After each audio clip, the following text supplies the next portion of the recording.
Welcome to the Adoption and Foster Care Journey, a podcast to encourage, educate, and equip you to care for children and youth through adoption, foster, and kinship care.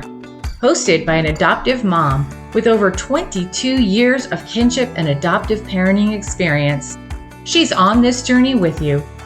Please welcome Sandra Flach. Hey everyone, I'm going to share with you Psalm 72 verses 12 through 14. He will rescue the poor when they cry to him. He will help the oppressed who have no one to defend them. He feels pity for the weak and the needy, and he will save them from oppression and from violence, for their lives are precious to him. Welcome to the Adoption and Foster Care Journey podcast. I am your host, Sandra Flach. So thankful to be with you today. I'm excited to bring you another episode with the amazing Dr. Jerrod Brown. If you're new to this podcast, we did a whole series with Dr. Jerrod Brown, over 20 episodes. We called them bonus episodes. So if you haven't listened to those, feel free to scroll back through our library of episodes and find them. They're labeled bonus episodes. We covered such important topics for adoptive and foster parents. We talked about attachment. We talked about executive dysfunction. We talked about adverse childhood experiences and all the different types of trauma and how trauma affects children. We talked about things like, the effect of screen time on our kiddos. We talked about sugary beverages on the effect that has on our kiddos. So many relevant topics, so educational. And he takes us really deep in the weeds and shares with us about those subjects and then how we as parents can support our children and better help them. So I'm so excited because we have him back with us today. But before we get to our conversation, I'd love for you to check out this important information. Natalie Vecchione of the FASD Hope podcast and Sandra Flach of the Adoption and Foster Care Journey podcast would like to invite you to join their Hope for the FASD Journey, a virtual support community for parents and caregivers raising individuals with an FASD, diagnosed or not. This faith-based community includes an online bi-monthly support group, a monthly VIP conversation, and a private Facebook group which includes a video devotional from Natalie and Sandra every Saturday. To register, visit justiceforoorphans.org/training/FASD. And in addition to our amazing parent support group, I've also been offering some coaching sessions. So if you suspect that your child has been prenatally exposed to alcohol, maybe they don't have a diagnosis, maybe you're not 100% sure, some of the things that we talk about on this show, the primary symptoms, I devoted a whole series of episodes on the primary symptoms of fetal alcohol spectrum disorders. If you would like to learn more, go a little bit deeper, do some one-on-one coaching with me. I'm now offering that. In addition to, we also have workshops where I use the Facets neurobehavioral model, take a brain-based approach to looking at and helping to support our kiddos who were prenatally exposed. And even if they weren't prenatally exposed, the neurobehavioral model really helps us when parenting kids who even have experienced trauma, which all of our kids, if you are a foster or adoptive or kinship caregiver, the children that you are parenting have experienced some form of trauma, right? If they were prenatally exposed to drugs, but you don't know about alcohol, most likely alcohol has come into play. Or maybe they have some other type of behavioral condition that they were diagnosed with, whether or not it's FASD. The neurobehavioral model that I teach is relevant and works with all neurobehavioral conditions. So whether you want some coaching or one of our workshops, you can check it all out on our website at justiceforoorphansny.org. Also, before we get to our guest, Please feel free to subscribe to this podcast or follow it, depending on what platform that you're listening or watching on. If you just listen to this podcast, you may not know that we have now been releasing all of our episodes, the video version. So you can find that on Spotify. You can also find it on our YouTube channel. So subscribe, follow, check it out. We greatly appreciate that.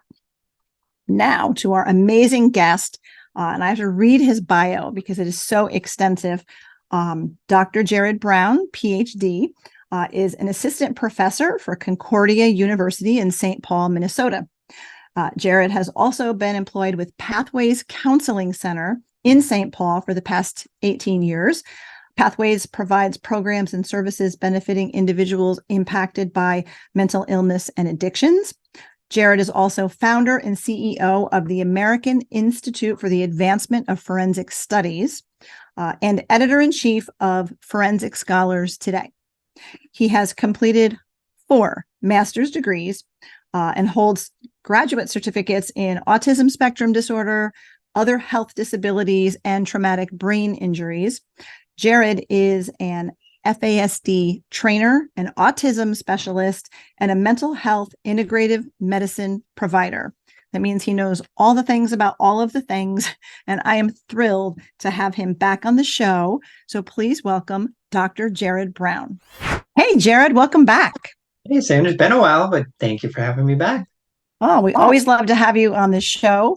I think we've done over 20 episodes together in the past. I've shared that at the beginning, so our listeners who may be new can go back and find those episodes. But yeah, it's been a few months, so update us. What's going on in your world? I know the last time we chatted, you and your wife were beginning to do foster care. So update us on how you've been, what's going on. Yeah, we're still doing foster care, and she's 8 months now, and that's going remarkably well. And just been life-changing because I've always come at this from the angle as a professor and a trainer and a researcher, but now actually living it, I have a newfound appreciation. I could talk a good game before, but actually living it, that's a whole different ballgame. Yeah. So I commend all of you who do this work. It's hard, but it's a true blessing, definitely. Yeah. Well, thank you. Thank you for what you do from both the professional side of things, but also now with that lived experience and caring for that little one. So thank you for what you're doing. Oh, you're welcome. Thank you. Yeah. Yeah. So gosh, so like I said, more than 20 topics we've covered previously.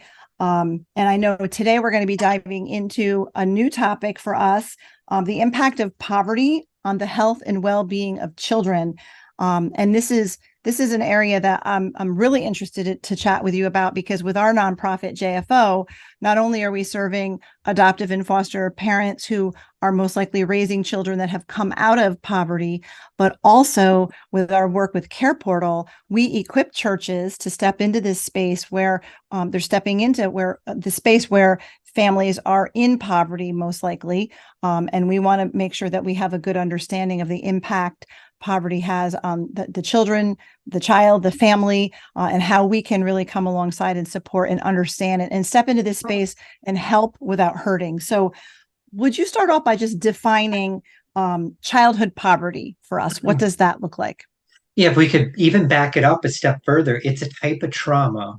So yeah, at varying levels. I mean, you could have a child in poverty, but with 2 stable parents who love that child deeply, but they're living in poverty.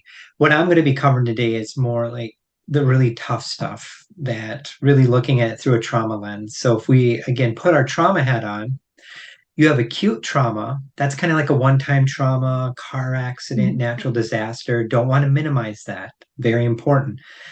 But what I'm talking about today would probably more fall under the umbrella of like chronic and complex trauma, where it's more widespread, it's more cumulative. And if a child is living in a poverty kind of situation, or on the verge of homelessness, or in full-blown homelessness, and that goes on for a long period of time, the research is so clear on this, that child is likely exposed not only to the trauma of just being in that situation, but you're more likely to be exposed to pollution, violence, poor dental health, more broken bones, just seeing horrific things. And what about if you're living in a climate where it's really hot, heat exposure? You don't think about that. Or in a cold climate, frostbite. All of these things can wreak havoc on that child's brain and body. So I'm really going to come at it from the angle of kind of a complex developmental trauma. Again, somebody could be in poverty and it'd be very short term. I'm not really talking about that today. It's more the extended kinds of trauma. What happens too? Let's think about this. There's actually a lot of research studies on this. I gave a talk recently on prenatal traumas to a different group. Mhm. What happens if mom is pregnant and living in poverty or homelessness? There's actually a whole line of literature that talks about prenatal poverty exposure. And as you can probably imagine, it can lead to poor birth outcomes. It can lead to all kinds of issues. So again, whatever happens to mom during pregnancy happens to that developing baby in utero. So we have to not only consider what happened after birth, but prior to birth as well. So Sandra, I'll kick it back to you for a minute and see if you have any thoughts. Yeah, my mind is racing with all kinds of thoughts because I know my children that we adopted internationally had been in an orphanage, and our older two had been with their biological parents, and then they were found really in a place where they were the birth parents were nowhere around. They were in a shack with no heat. There was no food. So poverty, right? They were in that space and then being placed in an orphanage while they were getting fed. That's still, to me, that still is a poverty environment because they're not getting fed like they should be fed. It's a poor, dreary place, right? And then our younger children who went from being born in a hospital to an orphanage, again, just a lot of lack, right, in their environment. So when they came to us, our kids all had dental problems because most likely mom was living in poverty, no prenatal care, right? The children had, very poor teeth and other chronic issues. So it can sort of, I want to say escalate, right? It just sort of builds if they're in poverty for a long time, like you're saying, more of a chronic situation, complex, where it's an ongoing environment of trauma and all of the different things that can come from there. The I think of domestic violence and children being abandoned or neglected, and just I can imagine it. All of these things build and really lead to poor outcomes for children. Without a doubt. So when we think of the poor outcomes, maybe let's just start with the brain. You will find numerous studies that talk about childhood poverty can have a profound negative impact on neurodevelopment. So when you think of brain development, that then trickles down. You could have failure to thrive issues where that child then doesn't meet appropriate developmental milestones. It's been linked with profound executive function impairments. You and I have talked about executive function multiple times throughout that series we did. Most kids that have had extensive traumas in utero or in childhood are probably going to have some level of executive function impairments, which executive function is the CEO of the brain, the boss of the brain. It guides day-to-day behavior. You may not notice it as like a young child if you're a parent, but you will absolutely notice it when that child gets into a K through 12 setting.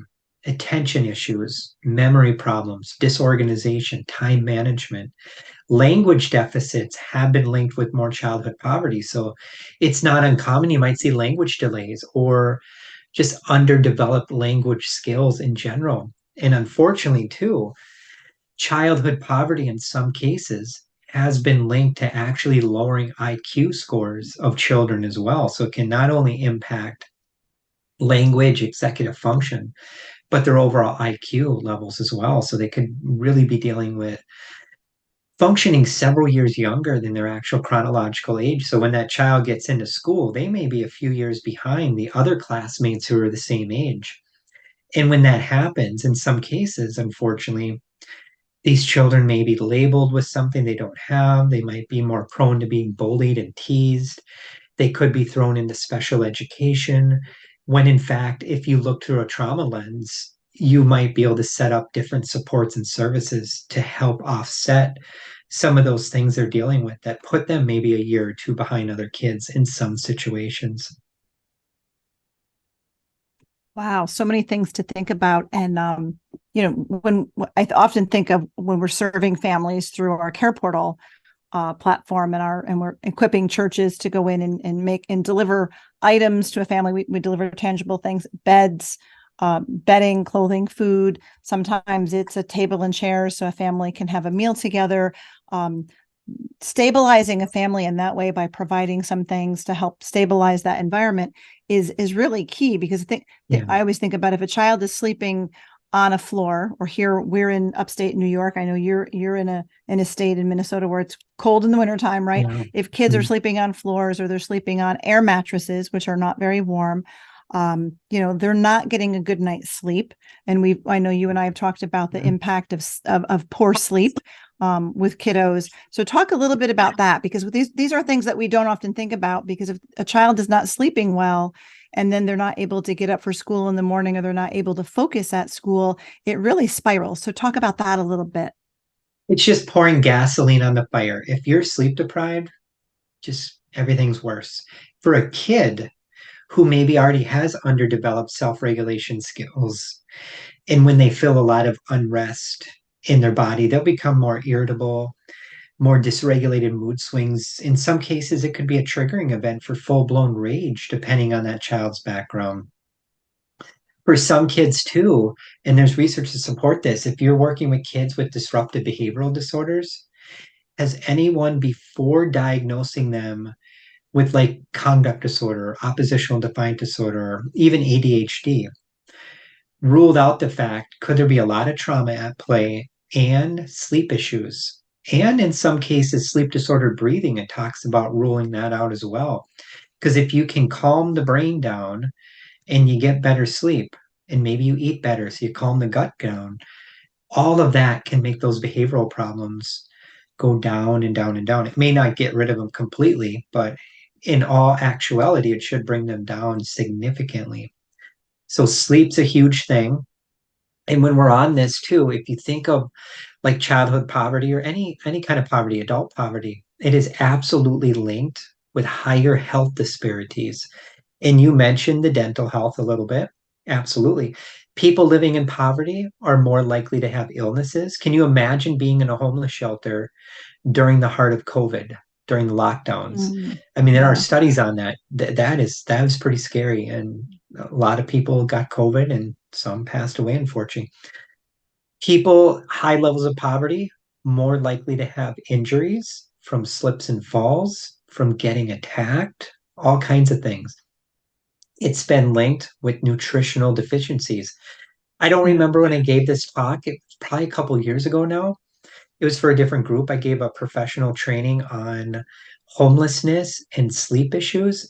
And I was shocked to learn when preparing for that how many studies have actually been published on the high rates of sleep disorders within homeless shelters.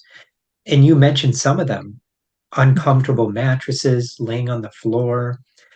A lot of times, at least in my experience, when I've worked with a lot of clients in homeless shelters in the Twin Cities area in Minnesota, a lot of these facilities are in the heart of the city. So they also talk about noise pollution exposure. Mm-hmm. Loud trucks coming by, the garbage trucks that wakes people up, doors slamming. It's hot and humid in some of those places, really cold in some cases. The lights are on. All of those things have been linked with more sleep issues, and sleep just makes everything worse. And I know you and I have talked about nutrition a lot. I'm actually in nutrition school now, so I feel more comfortable sharing more and more about nutrition. I'm not giving nutritional advice, but you will find a lot of studies too. And I'm not knocking homeless shelters, but the studies on the national level really point to the fact that the food that is served in homeless shelters is not good for a human being. It's lots of leftover pastries, desserts, pizzas, foods that are loaded with sodium, foods high carbs, foods that lack fiber and calcium and vitamin E and A. And this is all stuff, not my opinion. You will find numerous studies that talk about nutrition in some of these facilities. And I don't think a lot of these facilities realize that. But in some cases too, the nutrition that people eat is making everything worse. It's inflaming their body. It's impacting their gut health. And if your gut's off, your brain's off. And if your brain's off, everything else is impacted. So it's sleep, it's nutrition, it's the trauma, it's the food insecurity. I think we're doing a food insecurity talk coming up, if I remember right as well. So I can go deeper about that. But and I just saw on the news recently, there was a story about, talking about food in lower income communities. People are doing more of their grocery shopping at dollar stores. Yes. And what kind of groceries are available at dollar stores? It's not your fresh fruits and vegetable, fresh fruits and vegetables, easy for me to say. It's packaged and boxed and canned things.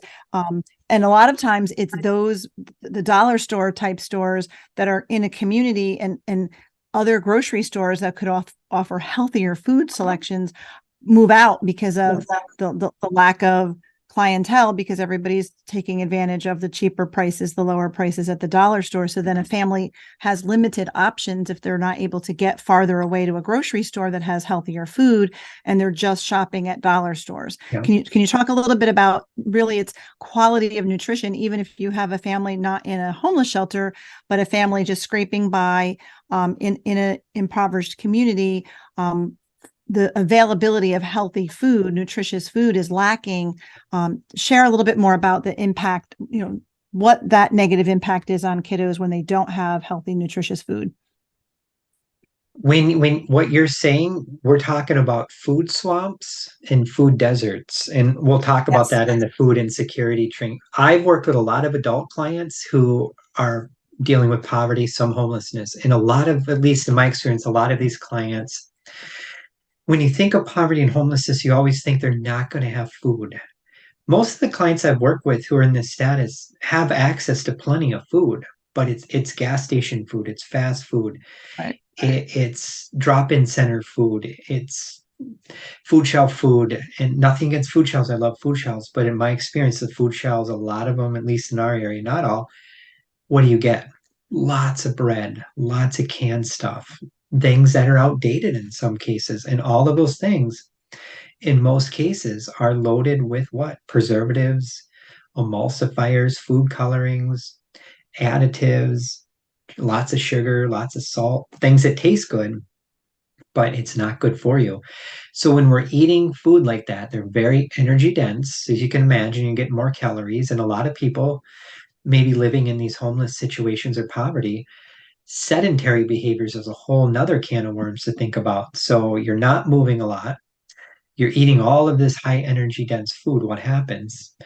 Insulin levels go up, glucose levels, increased risk of diabetes, increased risk of obesity. The way that eating does what it does for our body, it's like chronic low grade inflammation. So it's just kind of our bodies are on fire. And that's been linked with more depression, anxiety, and joint problems, and migraine headaches, and diseases, man-made diseases. The Western diet comes to mind, ultra-processed foods. I'll get way deep in the weeds with that in the food insecurity one, but just know if a child or an adult is not eating healthy foods, I mean, you're going to probably have more metabolic dysfunction. Maybe it's cholesterol issues, it's hypertension, it's blood sugar dysregulation that could trickle into prediabetes or type 2 diabetes. And look at that literature. I mean, that's lots of people with untreated diabetes, more likely to have lots of mental health problems as well. And the gut's off all the time. If you're eating this way, your gut's off. And again, that gut-brain health axis, huge bidirectional communication between what's going on in the brain and the gut. And if you want to improve brain health, improve gut health. If you want to improve gut health, eat better, exercise, get better sleep, get stable housing, be around caring, loving people. Easier said than done, obviously, but a lot of it's just common sense too. Yeah, well, I can't wait to dive deeper into that when we cover food insecurity. That's another whole episode, but it definitely is related to this one. And I would imagine violence, domestic violence has to be, I would imagine, more prevalent in a community with poverty, as well as just community violence, gunshots being heard, that kind of thing. So can you weigh in on that? I'm giving a talk for another group. It's like a week or two on food insecurity in the criminal justice system. And in there, I have a slide on one study has found if you want to tackle the gun violence issue in the United States, start addressing food insecurity issues. It talks about, again, a lot of other variables, but that's a targeted area.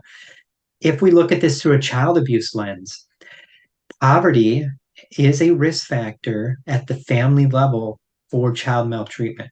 It's not the only factor. And not everybody in poverty situations is going to abuse their children, but it is a risk factor that obviously puts more strain, worry, fear, and stress on that family. Maybe it's lack of transportation, lack of health care.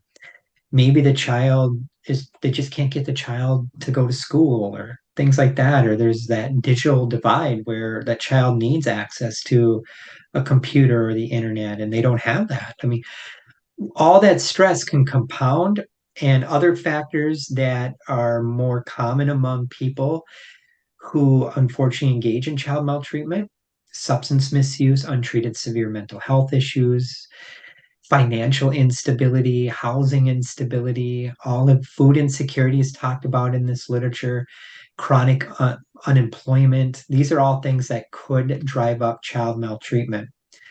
At the community violence level, so it's not just what's going on within that immediate family system, but if people are wandering the streets, they don't have a place to live, they're in and out of shelters, we absolutely need to take into account community violence exposure, neighborhood dysfunction.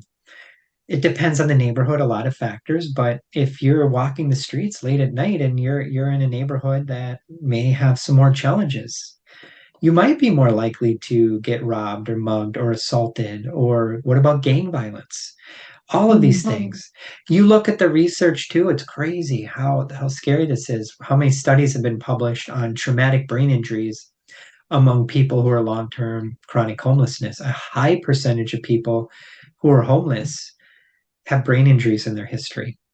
It's not the only factor. The brain injury could be a factor that brought them into homelessness, or being in homelessness caused them to have a brain injury because they got hit in the head or got beat up, or maybe they're intoxicated and slipped and fell and hit their head on the side of the curb. I've consulted on a couple cases where these folks had FASD as adults.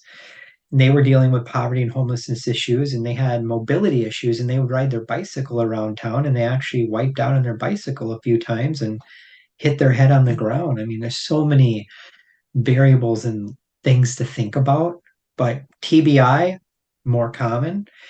Kids that have had extensive abuse histories, more common to have brain injuries. Domestic violence perpetrators are more likely to have head trauma, as well as survivors of domestic violence. And then what about foster care? If think about this, and by no means am I saying this for everyone in foster care by any stretch, but there's a small subset of people that enter the foster care arena, and it really depends on the placement. Maybe they were moving from placement to placement. And when they age out of the foster care system and they don't have proper supports, and maybe they don't have a good, solid relationship with their foster care parents, those kids are more likely, the research says, to become homeless in some cases, to deal with more financial problems, more work-related issues, more food insecurity, more mental health problems. And it's not as simple as saying the child enters foster care. It really has a lot to do with what happened before, what kind of placement it was, what kind of supports did they have in place. But that's another variable that is talked about too in the poverty literature. So fascinating, because I'm thinking also about the impact it has on a child's education, right? Because all of the things that we were just talking about, from, the executive function, dysfunction, really, the lower IQ, sleep problems, poor nutrition problems, domestic violence, abuse, homelessness, all of those things will trickle down and affect a child's education and how they can perform in school. Can you share a little bit about that? Absolutely. I mean, again, you've hit it out of the ballpark, but if the child is dealing with executive function, that's going to be a huge barrier. Maybe the child grew up in poverty and they had very limited access to books and print materials, and the parents were so checked out and dealing with their own issues that child never was read to. That's a whole nother factor to take into account. They had less cognitively stimulating environments they're in. So maybe they were always glued to the gadgets. So kids that are just glued to the screen all day long, that can impact learning as well. That could be an issue with sensory issues as well. The very nature of not getting nutritious foods prenatally and in early development has absolutely been linked with more academic performance issues as well. And some of these kids too, I mean, they may present in the classroom again as having like full-blown ADHD. They can't sit still. Maybe they're just afraid. Maybe they have social anxiety. Maybe they just haven't learned appropriate social skills. Take a step back when you see those behavioral patterns. Don't always jump to the conclusion they have this diagnosis. Maybe they do, but peel back the layers. In some cases, there's trauma, there's head injuries, there's nutritional deficiencies. And to be able to tackle this, it really takes a holistic, integrative, multidisciplinary approach, not just with one professional, but usually quite a few different professionals. Because the last thing we want to do is start labeling these kids. You get all these labels, the child's going to start thinking they're not that bright. They get a little bit older, they're probably going to have more shame. They're probably not going to try hard. As they get older in the teenage years, are they going to start associating with folks that may not have their best intentions in mind? And do they drop out early? Do they start experimenting with drugs and alcohol? All these things. These are all things I've consulted on, and then they end up in the criminal justice system. One thing, another thing I didn't really think to talk about, but I just remembered, what happens if the family, the child, they're living in a really dilapidated living environment, and they're exposed to environmental toxins, pollution, or lead or mercury exposure. They, in this research literature, it does talk about poverty and homelessness. You might be more likely to be exposed to these environmental toxins as well, which can wreak havoc on the brain and body. And noise pollution. I brought that up briefly, but that's a fascinating area too. If you're exposed to noise pollution, basically just noise from all kinds of outside sources, it can trigger stress. You're not going to sleep as well. It can amplify mental health problems. And living in a crowded housing environment as well can be very traumatic for some. And there's one study I know of, they found that people who lived in a really chaotic, crowded housing environment were more likely to have gut dysbiosis, so problems with the digestive health system as well. Wow. It's making me think of, through our Care Portal program with our nonprofit, I was able to go on a delivery where we delivered beds and some other items to a family. And it was, it's always just heartbreaking, heart-wrenching. So we went into an inner city community. We delivered beds for the children and for the mom. And we went in and mom, and at the time I didn't understand the impact of trauma on this mom, but now I understand. I'm pretty sure that it was a domestic violence situation that she had been in. And then she's setting up, moved to a new location with her kids, because the whole time mom was on a cell phone and barely engaging with us as we're bringing in the beds and bringing in all of the things, which if you didn't understand the impact of trauma, you might think, gosh, this mom is not very grateful. Here we're showing up with all of these things for her, and she wouldn't even look us in the eye and avoided us and stayed on the cell phone. But if you look at it through the lens and understand that she'd experienced domestic violence, we were technically strangers coming in, delivering this stuff. We had a group, so there was men and there was women. She was uncomfortable and was on that phone really for security, because she didn't really want to interact with us, not because she wasn't grateful, but because of that trauma.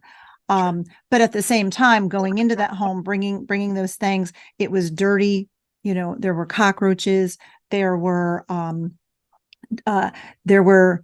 dirty dishes everywhere. The stove didn't look like it worked. So she was just cooking canned goods, right, over a little burner is what she was doing.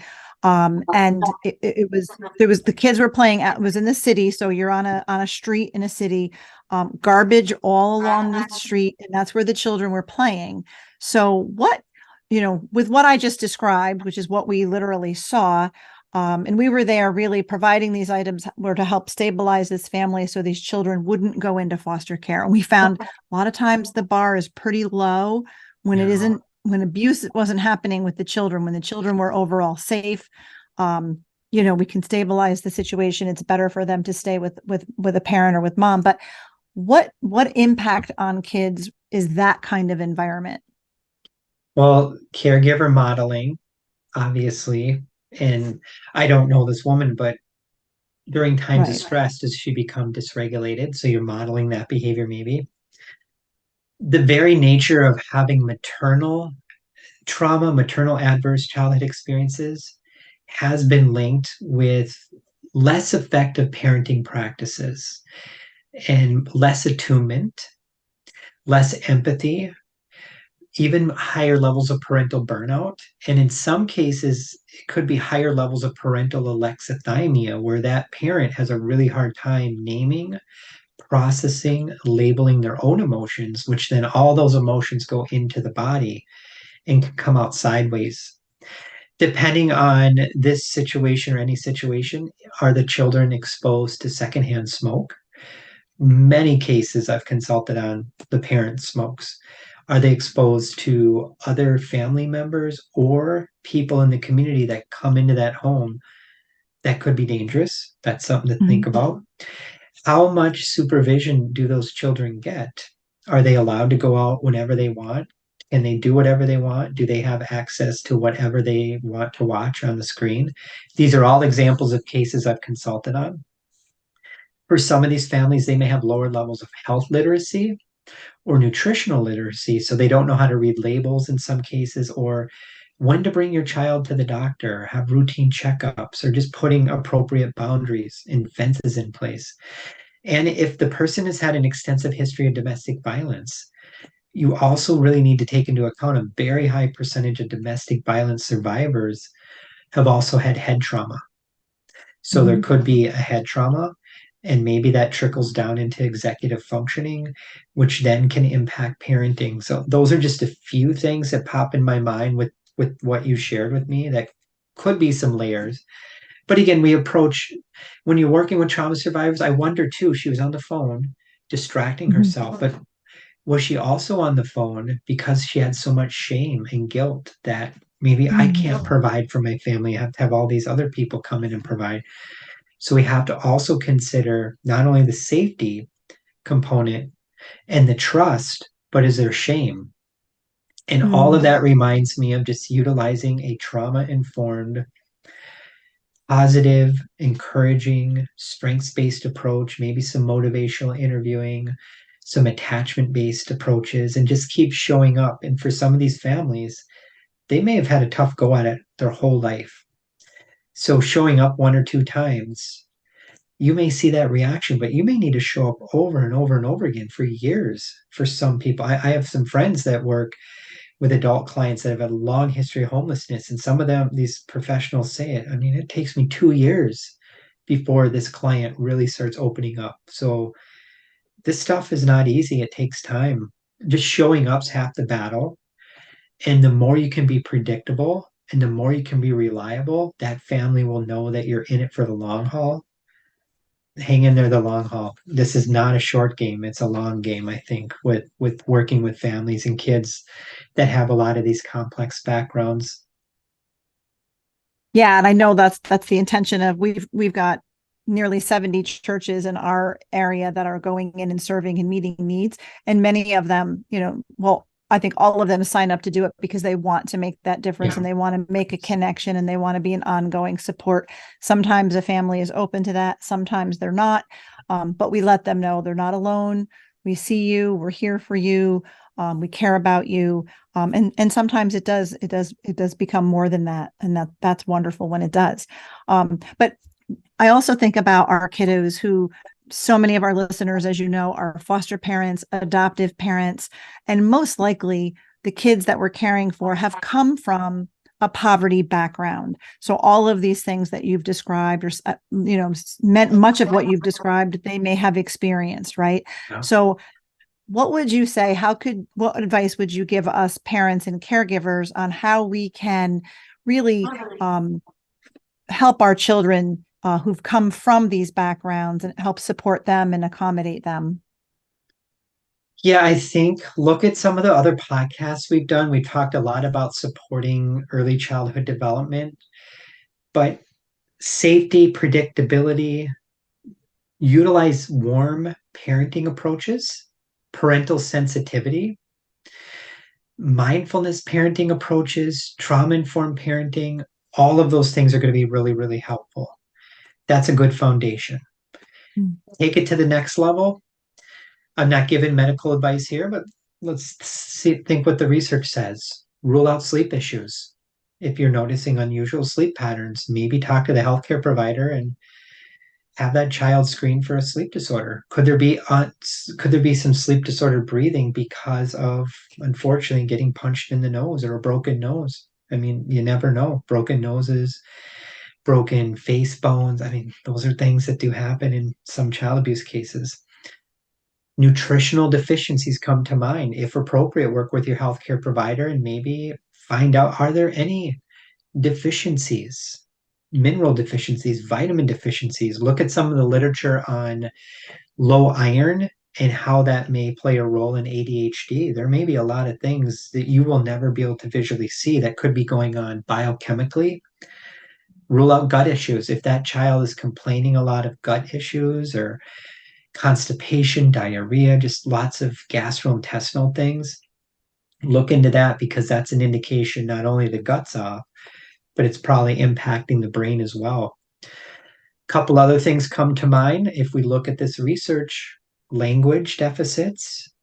Are there language problems? If you can identify language problems early on and target that for intervention, that's going to help that child be way more successful as they get into school. Sensory issues are very common among kids with extensive trauma.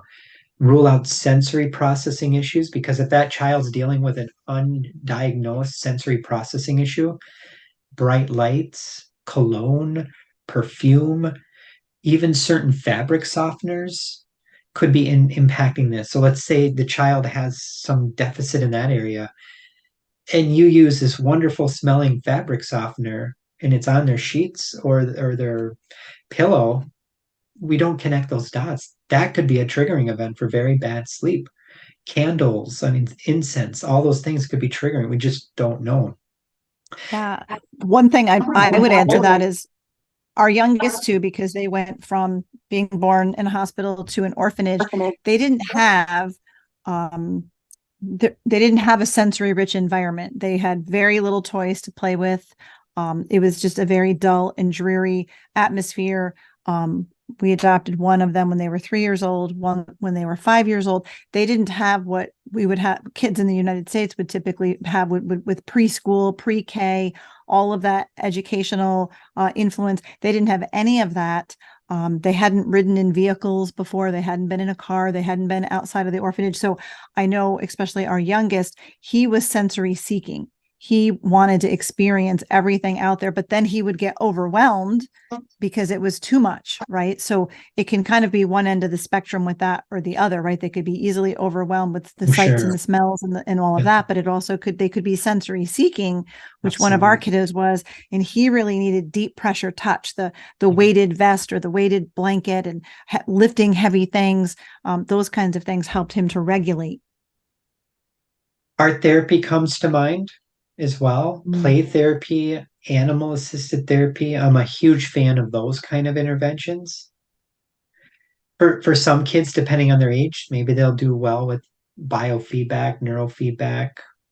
There's so many modalities to use, and it's usually not just one. If you are raising a child who came out of an environment of what we've been talking about today, there's probably a multitude of different variables you'd want to consider. The alexithymia is probably going to be common in at least half of these kids that have had these trauma histories. So problems naming, labeling emotions. So working on teaching that child how to start naming emotions early on.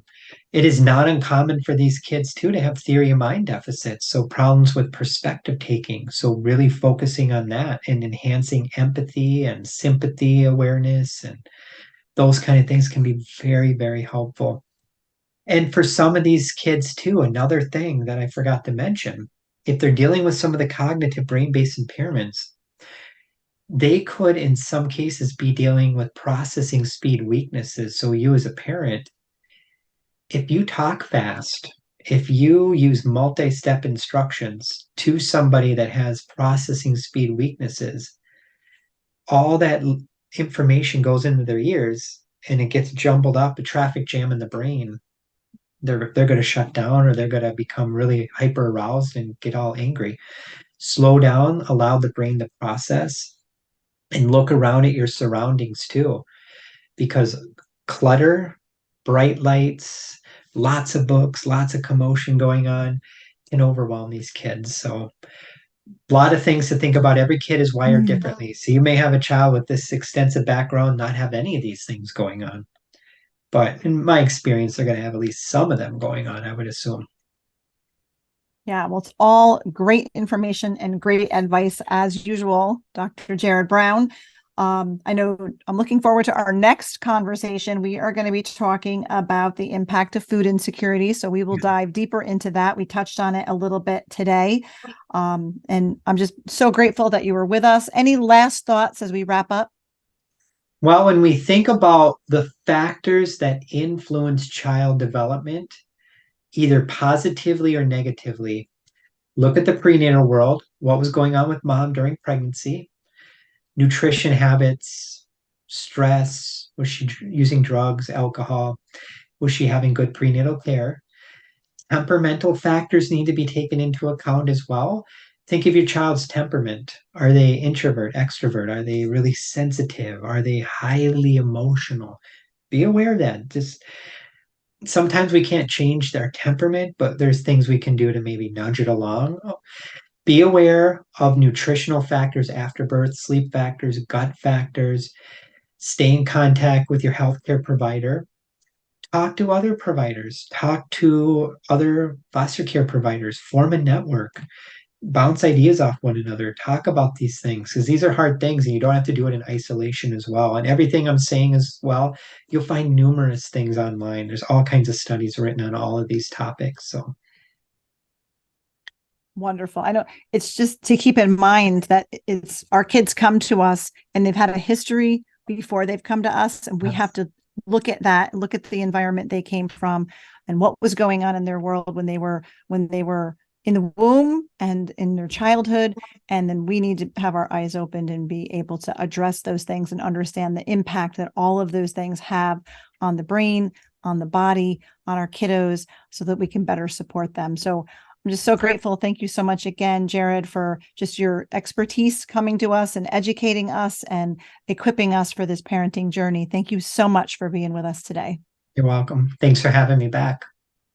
Thank you.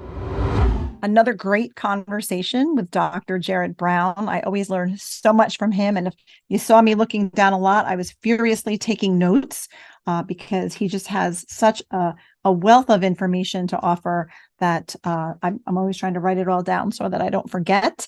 But just another great conversation. And I thank you for being with us today and listening to the Adoption and Foster Care Journey podcast. I hope you were encouraged and feel better equipped after our conversation with Dr. Jerrod Brown. Looking forward to recording another episode with him soon on food insecurity and the impact that has on kiddos. And If you haven't checked out those episodes, I have over 20 episodes with Dr. Jerrod Brown that we called them bonus episodes. We used to release them every Friday. Scroll back through all of our episodes and you'll find them. We talked about such incredible topics. And he just is a wealth of information, like I said. So feel free to go through those. We don't have the video for those. They're only the audio. We weren't doing video back then, but you can scroll through, you can listen to those episodes and really learn a whole lot more from Dr. Jerrod Brown. In addition to inspiring you, we love to equip you here at the Adoption and Foster Care Journey and through our nonprofit, Justice for Orphans. And one of the ways we do that is providing not only the support group, not only this podcast, also workshops for parents caring for kiddos with fetal alcohol spectrum disorder, whether they're diagnosed or not. If you want to learn more about FASD, we have workshops. I also have coaching for parents. Check out our website so that you can access all of our resources. That is justicefororphansny.org. And make sure that you subscribe or follow this podcast so that more adoptive and foster families can benefit from finding it and listening. And again, follow us on social media as well. Justice for Orphans is on both Facebook and Instagram. I myself, Sandra Flach, I am on both platforms as well. And I'm grateful that you spent your valuable time with us today. Grateful to have you along for the journey. Thank you for listening to this episode of the Adoption and Foster Care Journey podcast, brought to you by Justice for Orphans. We hope you were encouraged today. Please be sure to subscribe to this podcast and leave a review, and share it with your fellow foster and adoptive parent friends so they can be encouraged too. Be sure to find and follow us on Facebook and Instagram at Justice for Orphans, and check out our website for vital resources at justicefororphansny.org.